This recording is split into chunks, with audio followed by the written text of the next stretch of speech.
Alors que la désindustrialisation de notre pays se poursuit inexorablement avec une croissance en berne, alors que le gouvernement et le président de la République sont à la recherche non pas d'un second souffle, mais bel et bien d'un premier souffle, alors qu'il est de bon ton et souvent justifié de critiquer la gestion du précédent quinquennat, il y a au moins une chose qui fait une quasi-unanimité.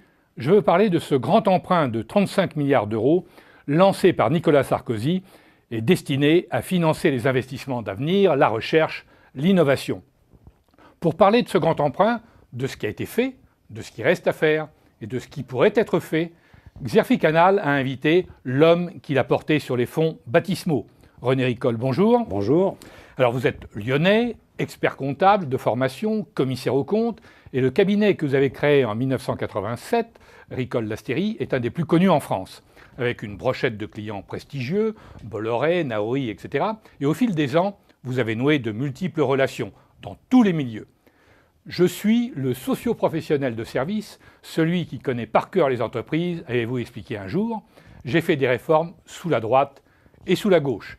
Proche de Raymond Barre, vous refuserez un poste de ministre sous Rocard, vous entendrez bien avec Édith Cresson et avec Jacques Chirac, sans oublier Alain Minc. Alors quel éclectisme.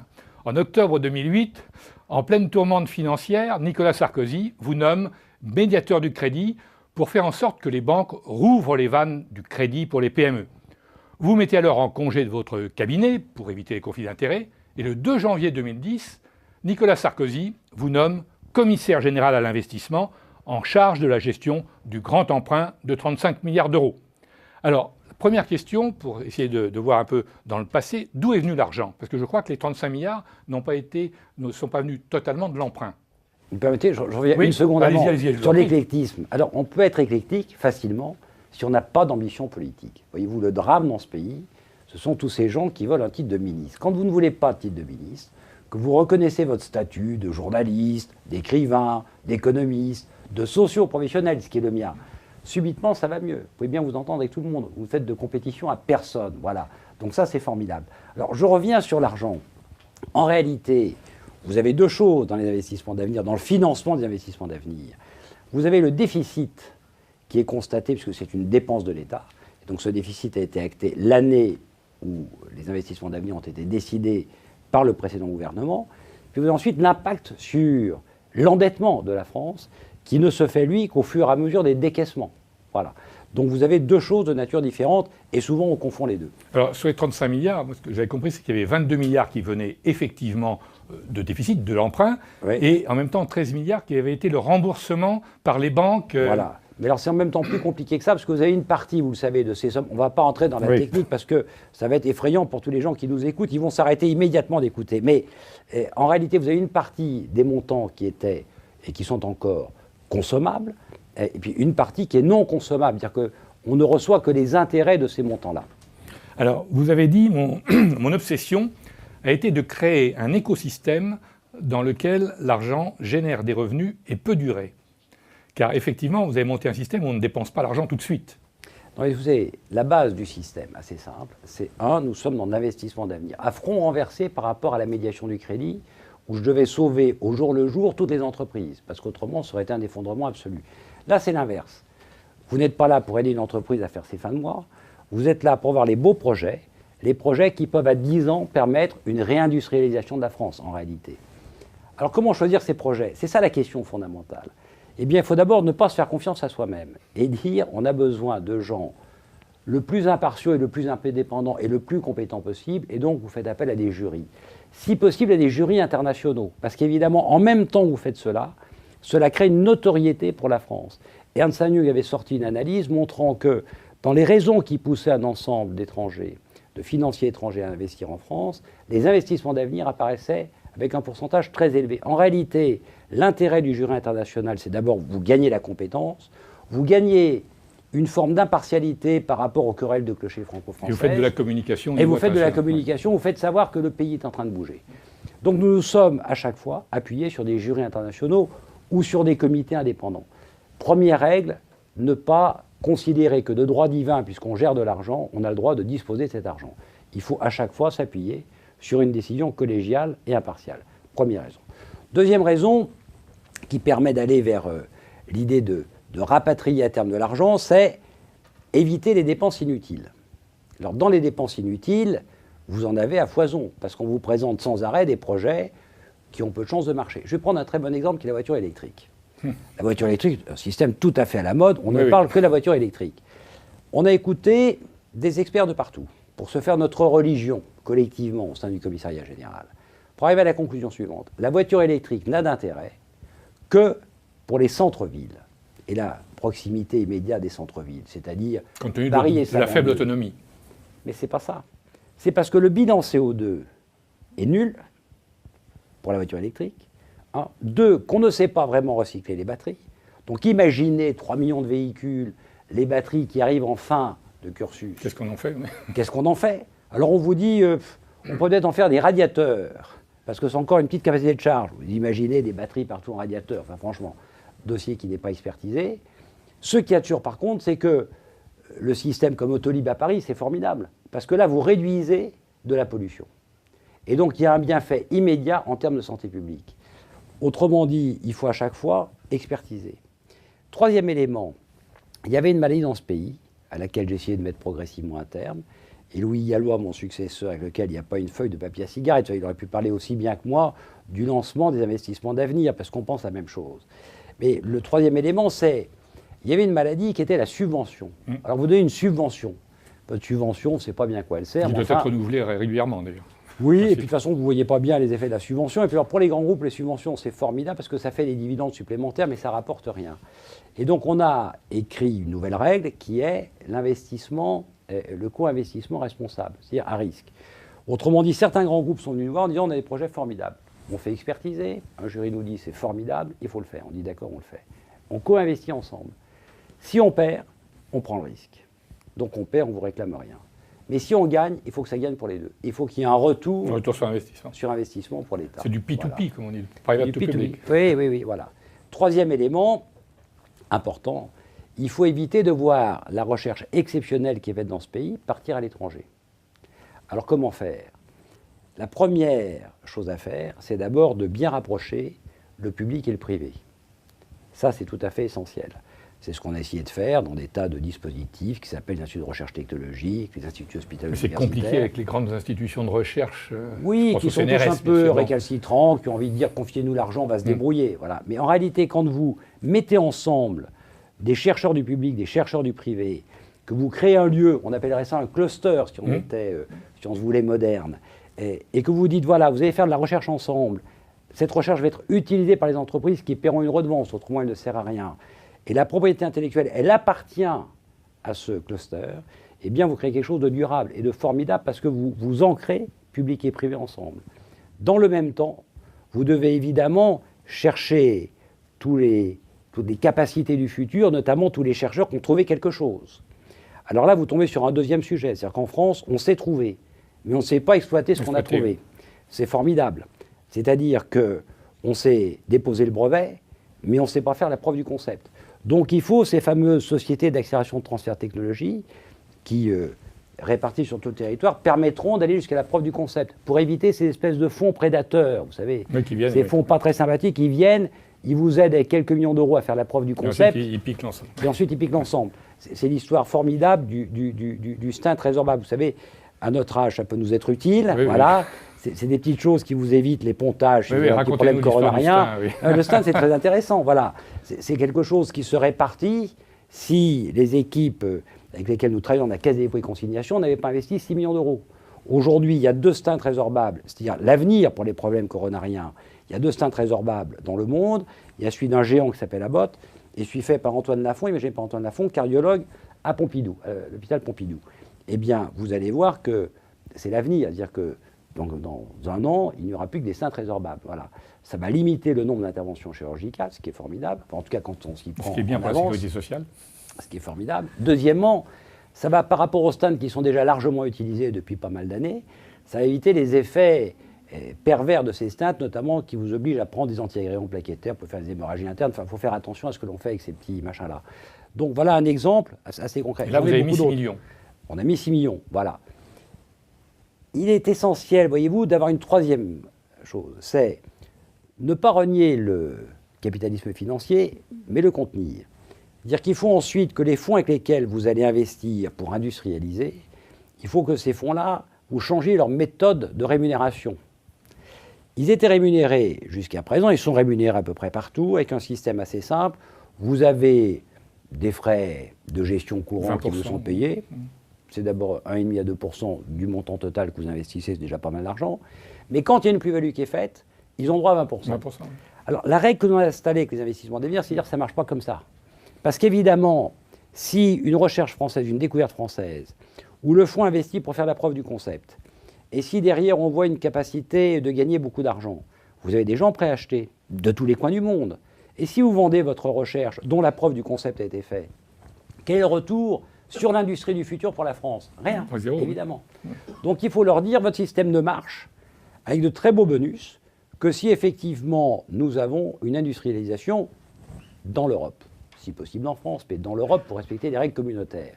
Alors dès que vous changez les règles de rémunération, les gens s'ajustent. L'argent en soi n'est pas malsain, loin de là. C'est légitime que les gens veuillent gagner de l'argent. La question c'est comment rend-on le système de rémunération motivant, de telle sorte que les gens gagnent de l'argent en rendant service à la communauté, et non pas simplement à eux-mêmes.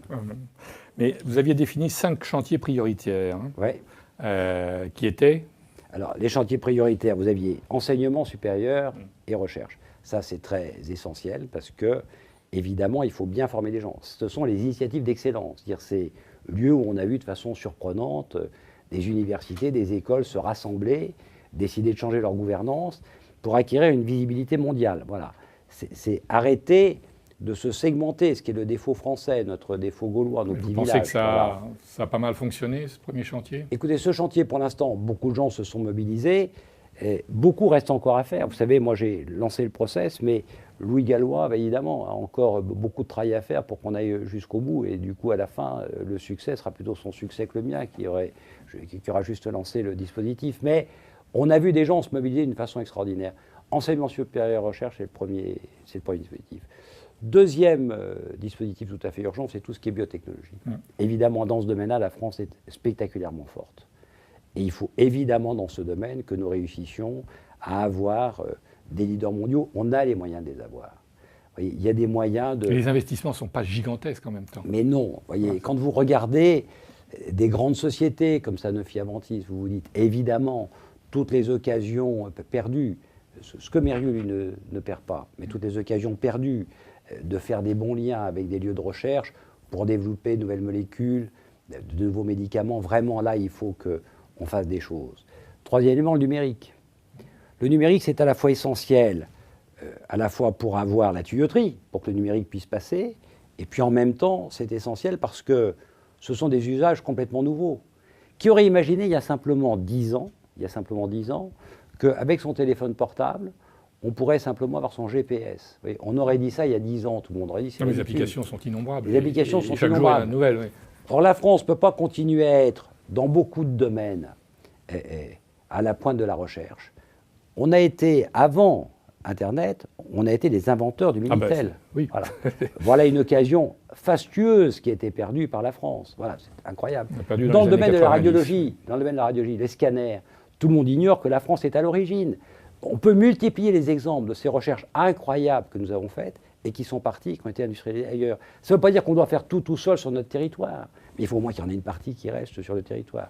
Donc, troisième domaine, évidemment, tout à fait essentiel, le numérique. Aidez-moi sur les autres domaines, parce que vous savez que j'ai quitté depuis quelques semaines. L'innovation et la recherche. L'innovation et la recherche, mais ça, j'en ai parlé tout à l'heure, parce que c'est notamment les instituts de recherche écologique. Ça, c'est extraordinaire, voyez-vous.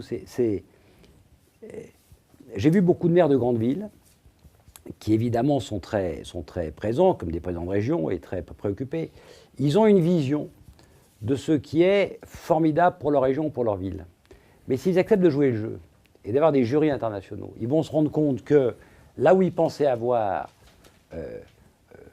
un système formidable dans le domaine des biotech ou de l'Institut supérieur universitaire, pas de chance, c'est plus industriel, c'est dans un IRT, c'est sur des matériaux. Et donc, on a fait comme ça... Matériaux composites. Matériaux composites. On a fait comme ça une redéfinition du territoire national. Et puis, vous allez dire le cinquième, L'automobile. Non.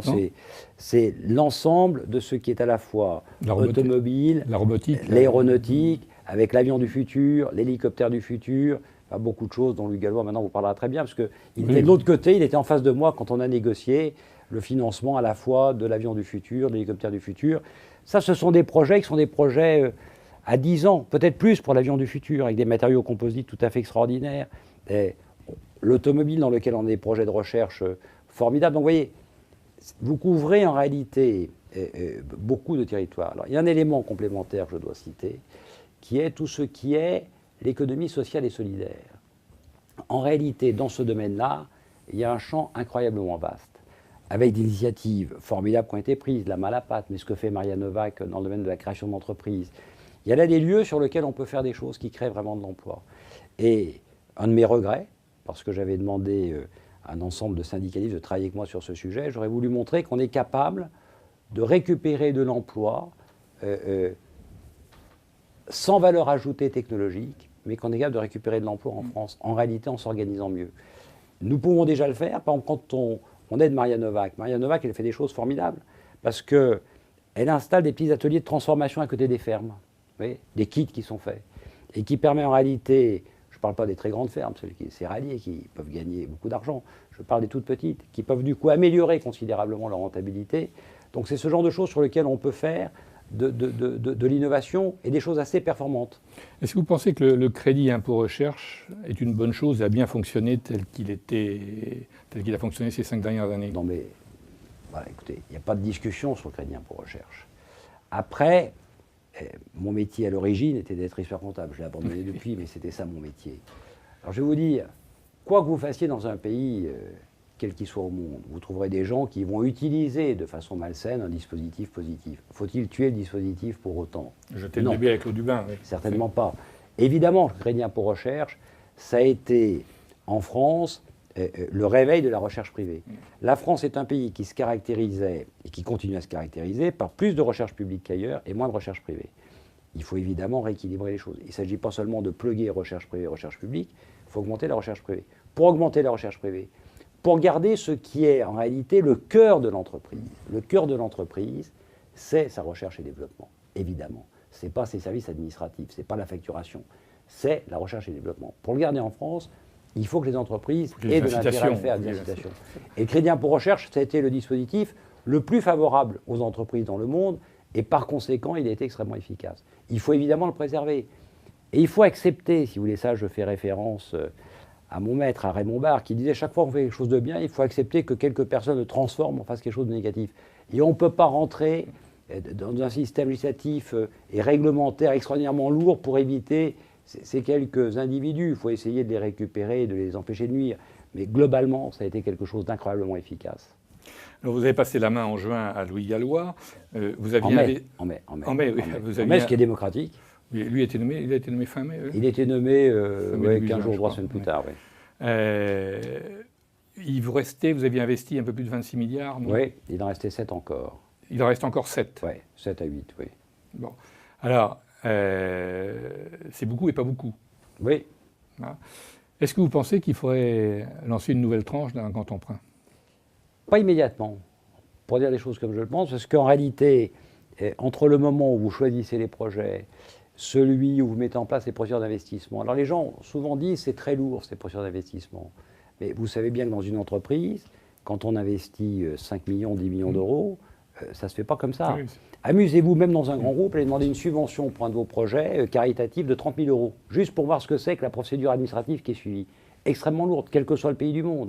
Par conséquent, quand on met 5 ou 10 millions d'euros sur un projet de recherche, de développement, d'industrialisation, c'est assez normal qu'il y ait un peu de temps pour écrire la durée moyenne, c'était quoi là? La durée moyenne, c'est entre 9 mois et 1 an. Entre le moment où vous êtes choisi et le moment où vous touchez vraiment complètement tous les fonds, c'est entre 9 mois et 1 an, et c'est assez légitime parce qu'il faut contractualiser. Et que la contractualisation, ce sont des discussions, le diable se cache dans les détails, vous vous rendez compte que subitement on risque de transformer ce qu'était le projet, que ce qu'on a défendu au jury et ce qu'on veut faire finalement, c'est pas exactement ça, que des industriels ont promis tel montant de recherche, mais que finalement, c'est pas exactement ce montant. Donc il faut recadrer tout le monde, et il faut arriver à aboutir. Et puis on a les services de l'État qui ne peuvent pas faire plus que traiter... Et là, les 27 milliards, donc, oui. Ce sont des milliards qui sont engagés, mais qui n'ont pas été dépensés. Non, ils n'ont pas été dépensés. Voilà. Ils ont été dépensés de l'ordre de 4 milliards. C'est Avec ça. des effets de levier importants. Par exemple, on a aidé ESEO à créer des prêts participatifs pour le développement et la recherche. Voilà. Eh bien, quand vous mettez de l'argent chez ESEO, vous avez un effet de levier de l'ordre de 10 à 12. Donc, vous voyez, c'est quelque chose de spectaculaire en termes d'effet d'entraînement. Oui, c'est-à-dire qu'en fait, il y a encore beaucoup d'argent à injecter directement. Bien sûr. Et puis, il y a des projets sur lesquels les porteurs de projets ont gagné. Et ils ont gagné sur un projet qu'ils ont présenté au jury. Mais si leur projet évolue, s'il change, s'il ne marche pas, il y a des clauses dans lesquelles il est prévu qu'on se revoie périodiquement. Il y a de l'argent qui va revenir. Et puis, il y a les co-investissements, dont certains seront évidemment porteurs de retours financiers pour l'État. Donc, on peut dire que le CGI, le Commissariat général de l'investissement, c'est finalement une sorte de ministère le plus riche de France. Alors, Potentiellement. c'est pas ministère à Non, mais plusieurs justement, titres. non, mais vous allez voir pourquoi. Non, mais alors je vais vous dire, et j'y tiens beaucoup, c'est pas ministère à plusieurs titres. D'abord, c'est pas un ministère parce que vraiment, il fallait pas que c'en soit un. Vous voyez, faut pas qu'on soit en compétition avec les ministres, parce que ça n'a pas marché. Parce que chaque projet met en cause 3, 4 ou 5 ministères différents. Donc, il vaut mieux que celui qui gère ça n'ait pas d'ambition personnelle. Ça va vite. Deuxièmement, le personnel du CGI. Et ça, c'est quelque chose dont il faut rendre à Nicolas Sarkozy l'ouverture d'esprit de l'avoir accepté. C'est une des conditions que j'avais posées. Les collaborateurs ont été recrutés en étant passés devant un chasseur de tête et avec un comité de nomination indépendant présidé par un industriel, Henri Lachmann. C'est assez intéressant. Je ne me suis pas préoccupé de la couleur politique des gens qui sont venus. Je suis incapable de vous dire quel pourcentage des collaborateurs du CGI est à droite ou à gauche. Probablement un peu plus à gauche qu'à droite d'ailleurs. Sur tous les projets d'université, de changement de l'université, vous avez beaucoup de gens qui étaient au CGI, c'était évidemment des gens qui avaient été engagés ou qui étaient encore clairement engagés à gauche. Il y a combien de personnes? 35 personnes. 35 personnes. Mais vous faites appel aussi... Ah ben bien sûr, à l'état de compétence extérieure. Donc deuxième chose qui fait que ce n'est pas un ministère, c'est que vous avez des collaborateurs choisis devant des critères, non pas d'affinité, mais objectifs de sélection et de compétences. Troisième élément, on a des comités consultatifs, avec des gens qui viennent de partout et qui sont chargés de nous challenger sur tout ce que l'on fait, ce qui est un troisième élément de divergence. Quatrième élément de divergence, le commissariat général n'annonce jamais ce qu'il envisage de faire. Le commissariat général annonce juste ce qui a été fait. D'accord. Mais néanmoins, c'est le lieu où il y a de l'argent. Oui, voilà, c'est ça, c'est le lieu où il y a de l'argent dans un univers où il n'y a plus d'argent. C'est vrai. Alors, vous aviez, je crois que ça a bien marché parce que vous aviez le soutien présidentiel. Hein. Oui. En plus, vous n'hésitiez pas à engueuler les ministres. Disons, je n'engueulais jamais. Non, mais disons à... Non, mais un peu d'affrontement, si vous voulez, parfois. Voilà, parce que le ministre, si vous voulez, c'est quelque chose de terrible d'être ministre. Enfin, c'est terrible. On passe votre temps à vous dire qu'est-ce que vous allez faire, comment vous allez sauver cette situation. Je l'ai vu aussi quand j'étais médiateur du crédit, ou avant, quand j'étais chargé par Nicolas Sarkozy d'écrire la feuille de route, vous savez, pour la crise financière quand il était président de l'Europe. Mais évidemment, c'est un rêve de ne pas être ministre quand vous êtes intéressé, comme moi, par faire avancer les choses. Le ministre, il arrive, les caméras sont là, on lui dit, monsieur le ministre, vous ne connaissez pas le sujet, c'est pas grave, mais vous allez faire quoi pour sauver la situation? Il veut bien qu'il réponde quelque chose, ou qu'elle réponde quelque chose. Quand vous êtes un petit socio-professionnel, vous dites, écoutez, je ne connais pas bien le sujet, mais si vous voulez, on en reparlera après, quand je le connaîtrai. C'est formidable, c'est un avantage considérable. Vous pouvez aller à l'arbitrage, parce qu'en fait, vous dépendez de Matignon, Alors, vous n'avez même pas besoin d'aller à cet arbitrage-là, parce qu'en réalité, si vous voulez, comme vous êtes le bras armé du Premier ministre, et qu'il y a quand même peu de chances que le bras armé du Premier ministre et le Premier ministre lui-même se contredisent sur des décisions qu'ils ont prises ensemble, donc en réalité, l'arbitrage, on peut toujours le tenter, mais il y a peu de chances que ça marche, en fait. Et donc moi, les arbitrages, j'en ai eu beaucoup au début et très peu à la fin. Voilà, parce que voilà, alors, il ne faut pas hésiter. Alors, de temps en temps, j'avais eu des ministres qui, du coup, demandaient à remonter au président de la République, ce qui était désagréable, et il faut qu'ils les perdent, ces arbitrages-là. Et je sens, si vous voulez... Ils les perdaient. Et bien sûr, c'est impossible de faire autrement. Du coup, ça facilite la convivialité. Vous n'êtes pas en compétition, vous voyez, vous n'êtes pas en compétition, vous n'avez pas envie d'être ministre. Deuxièmement, vous gagnez vos arbitrages, subitement on s'entend. Il ne faut pas non plus faire, parce que vous avez l'argent entre les mains, il ne faut pas non plus jouer rouler des mécaniques, hein, il faut écouter tout le monde. Mais vous voyez, ce souci d'impartialité, d'avoir des jurys, se référer à des gens qui... voilà, vous n'êtes pas forcément d'accord avec eux, mais il faut accepter les choix du jury, c'est important. Je voudrais juste dire une chose. Oui. Il me semble que ce qui est important sur ce point, parce qu'il y a tellement de points dans lesquels, dans ce pays, on voit les gens s'arracher, se diviser, que quand on peut dire que... il n'y a pas de différence de vue sur quelque chose d'aussi important que l'investissement d'avenir entre le prédécesseur et le successeur. Ça vaut la peine. Quand on peut dire, et qu'on est le prédécesseur comme moi, que le successeur, c'est juste le rêve d'avoir un successeur comme ça parce qu'il sait de quoi il parle, quoi. C'est un immense industriel. Donc c'est plutôt mieux, parce que l'investissement d'avenir, c'est quand même pour faire de l'avenir à nos enfants. Quand vous pouvez constater que François Fillon et Nicolas Sarkozy m'appuyaient, mais que je sens chez Jean-Marc Ayrault et chez François Hollande la même chose à l'égard de Louis Gallois. Vous voyez, quand vous voyez qu'il y a des projets comme ça, qui sont des projets qui, dans la durée, sont soutenus de la même manière, défendus de la même manière, c'est plutôt rassurant, non seulement pour la population française, mais c'est rassurant aussi pour les investisseurs étrangers. Vous me parliez d'Alain Minc tout à l'heure. Il vient de sortir un dernier ouvrage, L'ADN des nations, Alain. C'est très intéressant. Et il est toujours de mon ton de critiquer Alain Minc. Moi, je l'aime beaucoup. Voilà. Donc, je suis content de lire son livre. Et il explique quelque chose d'assez intéressant sur l'Angleterre, qui, je crois, est fondamentalement vrai. Il explique quand même que l'Angleterre, une des raisons du succès, c'est la stabilité des dispositifs politiques par rapport aux autres pays. Et quand vous réfléchissez un peu, quand vous êtes passionné d'histoire comme je le suis, c'est vrai que c'est un bon angle d'attaque. La stabilité politique, juridique et fiscaux. Et fiscaux. Oui.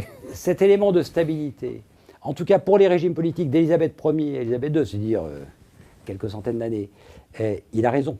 Et quand nous, en France, dans ce pays, on aura compris que plus on donne le sentiment à l'extérieur que nous sommes cohérents, constants, solidaires, que la parole de nos prédécesseurs a un peu de valeur, qu'on doit respecter ses propres successeurs. Et quand on est dans cette approche-là, je reconnais assez socio-professionnelle et peu politique, mais du coup, on prend de la crédibilité, on prend de la force.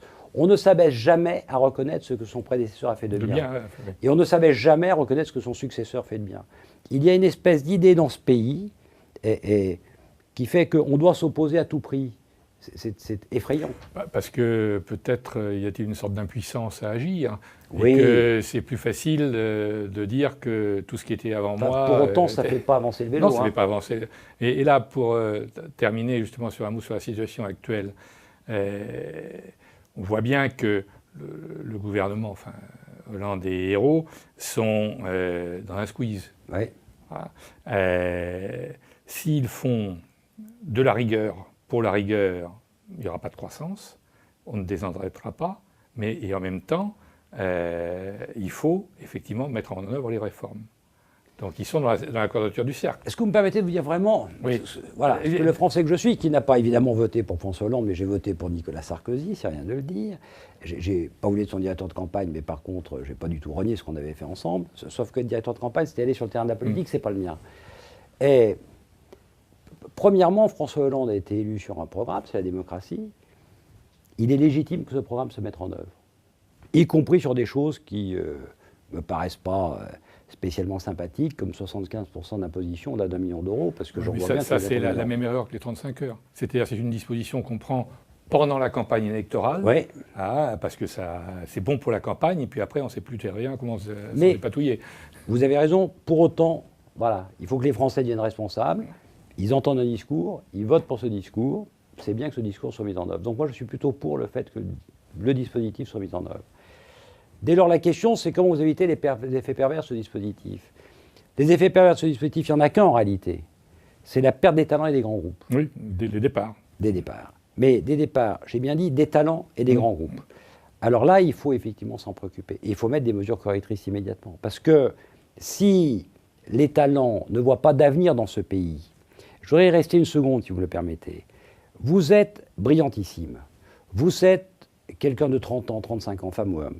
Vous savez que dans le domaine de la recherche, de l'art, du management, de la finance efficace, je ne parle pas de la finance spéculative, vous savez que vous avez un potentiel considérable qui va permettre aux autres, en réalité, de progresser. Et voilà la situation de la France, et vous dites, tiens, les œuvres d'art sont exonérées d'ISF. Sympathique. Mais vous venez d'une famille qui n'est pas fortunée. Je prends mon cas personnel, ce qui est mon cas. Et vous vous dites, mais pourquoi est-ce que je n'aurais pas un appartement dans un beau quartier de Paris ? Pourquoi est-ce que je n'aurais pas un appartement dans un beau quartier de Paris ? Et vous dites, mais on est retour à l'ancien régime. Donc il faut donner à ces jeunes l'espoir que cette sévérité terrible, de les taxer à 75%, plus tout ce qui va arriver en plus, en réalité, ne soit que d'une durée déterminée. On est dans l'effort national. Raymond Barre l'avait fait à certains moments. C'est exceptionnel. C'est exceptionnel. Oui. Et donc je crois à cette position barriste de dire on doit revenir à l'équilibre et on fait un effort exceptionnel, mais pas dans la durée. Voilà. Et pas en pensant qu'on n'aime pas les riches, parce que le riche qui est utile, qui apporte de la découverte, de la recherche, du management, il est important. Et deuxièmement, il faut qu'on trouve le moyen de réinvestir pour la France dans nos grands groupes, parce qu'aujourd'hui, ils ne nous appartiennent plus. Donc, ils peuvent partir. Voilà les éléments essentiels. Troisième élément, qui pour moi est important. On n'a toujours pas expliqué pourquoi, depuis plus de 30 ans, les Français les plus riches partaient en Belgique, partaient en Suisse, en Grande-Bretagne. Ou partaient en Grande-Bretagne. Quand le précédent gouvernement avait décidé quelque chose d'assez simple, et d'assez légitime, c'est que les Français qui ont des trustees à l'étranger devaient déclarer, et doivent encore déclarer 3% du montant de ce trustee dans la déclaration ISF. Je ne sais pas si vous avez vu au deuxième semestre de l'année dernière, le nombre de gens qu'on a croisés qui ont dit « il faut que je réfléchisse à l'avenir de ma vie.